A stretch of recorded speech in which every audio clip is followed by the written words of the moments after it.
So here's the deal. Good point. We have 6 segments. We have ended that segment. We're going to go to the next segment. In that segment, you each are going to have 2 uninterrupted moments. In those 2 uninterrupted minutes, Mr. President, you can say anything you want.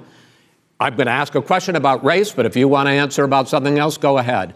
But I think that the country would be better served if we allowed both people to speak with fewer interruptions. I'm appealing to you, sir, to do that. Well, and him too. Well, frankly, you've been doing more interrupting than he has. That's all right, but he does plenty. Well, less than, sir, less than, plenty. No, less than you have.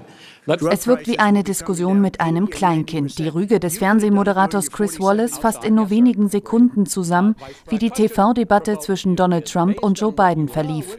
Der US-Präsident unterbricht immer wieder Herausforderer Biden, kommentiert fast pausenlos im Hintergrund, offenbar auch, um Biden aus dem Konzept zu bringen.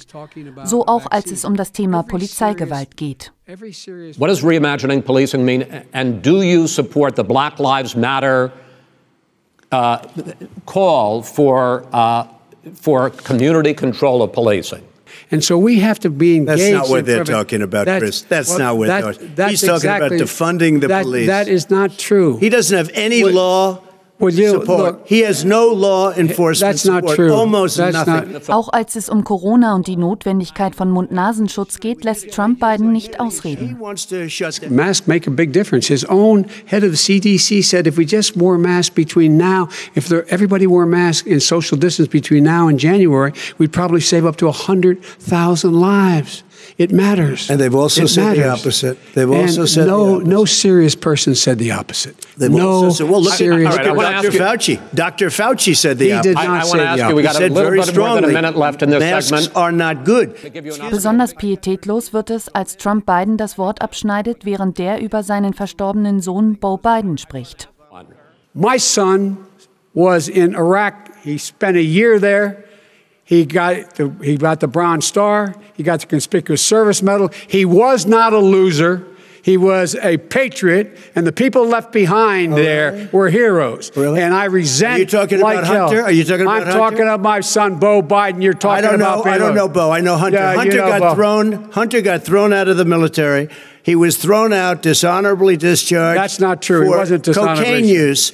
And he didn't have a job until you became vice president. Once you became vice president, he made a fortune in Ukraine, in China, in Moscow, and various other places. True. He made a fortune. My son. And he didn't have a job. My son, like a lot of people we know at home, had a drug problem. He's overtaken it. He's fixed it. He's worked on it, and I'm proud of him. But why was he given tens of millions of dollars? But he wasn't given tens of millions of dollars. That is totally discredited. We've already been totally discredited. Mitten in der Debatte macht Biden deutlich, was er von Trumps permanenten Zwischenrufen hält. You should go out and vote. You're in voting now. Vote and let your senators know how strongly you feel. Vote now. Make sure you, in fact, let people know you're a senator.